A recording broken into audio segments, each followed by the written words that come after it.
Hello and welcome to Make Up Your Mind. I'm Laraneisha Lewis, and this is my YouTube channel.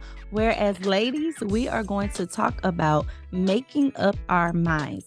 So many times we focus on our outer beauty, but we don't take the time to really focus on the things that make us whole inside, the things that help us to be the people that we are. And so, this is what this channel is about, making up our minds as well as making up our physical faces, just being the beautiful women that we were created to be. So on this channel, we will hit our goals and our glows. We will focus on makeup, mind, ministry, motherhood, maintenance, marriage, and money. So, getting women together to focus on really learning how to be the women that God created us to be fierce, to be strong, and learning how to have a safe place to grow with one another, how to better ourselves as women by renewing our minds, by making sure that we're in a better space mentally so that it can show up in our lives physically.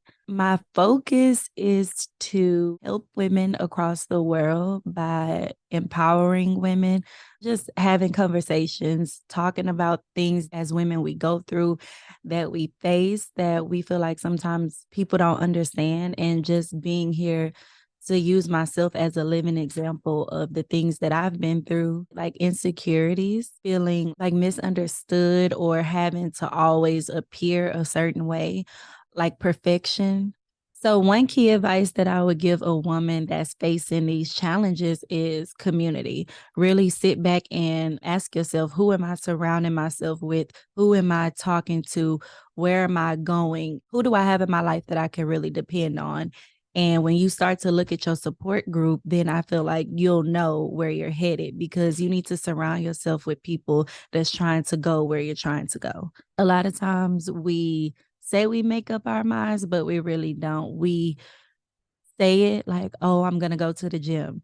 And it's like you're saying that, but it's actually learning how to take those steps to get what you really want. If you're saying you want to lose X amount of pounds, then it's like, what are the necessary steps that I have to take? Actually making up your mind about what path you want your life to go on. The Make Up Your Mind community can expect healing, transparency, authenticity, a safe place to be open, to be vulnerable, and to share what we go through. And also, like, just having fun, learning tips about outer beauty as well, putting on makeup, applying eyelashes, or, whatever, like the day to day things that women we love to do.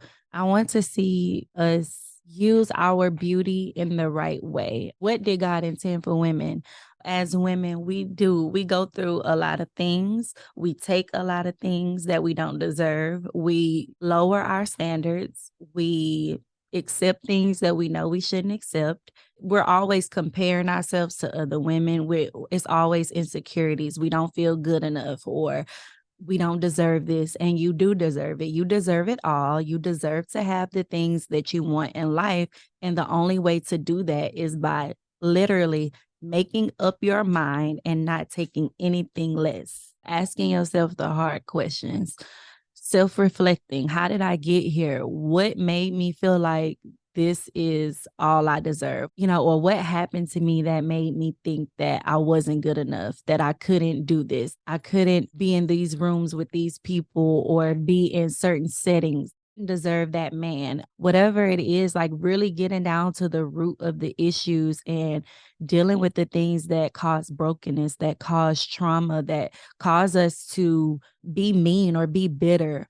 Just really wanting us as women to grow, to heal, and to get in a better place for our children, to get in a better place to raise our kids in a way of not of this world, but of God. And in a world so full of everything but God, how do we do that? How do we come together and, again, just be the women that God designed us to be? I would say that you didn't go through things on accident. You didn't go through them by surprise. It may have surprised you, but it didn't surprise God. And I know it may look ugly right now. I know that it hurts. I know that it's not where you want to be. It's not what you want to see, but know that all things work together for the good. So you really have to look at your situation. If you're really tired of being sick and tired, you have to look at yourself and say, what am I going to do to make the changes that I want to see in my life? What am I willing to give up? Who am I willing to cut out? Who am I willing to get rid of? Whether that's getting off of social media, whether that's to stop eating certain things. What am I going to do to see the change that I want to see in my life? Is nothing that you can do for God to stop loving you. A lot of times I just feel like we focus so much on people because they hurt us, or because like we put our faith and our trust into people so much. And I just feel like it causes this misconception between the way God loves you. And if we was to really focus on our creator, focus on the things that we love, who I am as a person, I feel like you wouldn't go through so many of the things that you've been through in your life. If you would just change your focus, if you would focus on being a better you, making the changes that you need to make, being the mom that you need to be, being the wife, being the daughter that you need to be, instead of trying to please man or please people. And I don't know, I just really think that that's where, this validation, like a lot of the hurt comes from, is just seeking validation from other people. You'll never be happy. You'll never grow. You'll never be the person that you was created to be if you're always looking for validation from other people. Really getting the lessons that God was trying to teach me. Like I kept putting it off on everybody else and not looking at myself, not asking myself those hard questions. Yeah. Like, you just have to take accountability. You have to, be responsible. Like if you really want something different. So you don't have to accept things, and that's okay. Not accepting certain things. Like we shouldn't feel bad about wanting more, wanting better. Yeah, I said I didn't want to cry.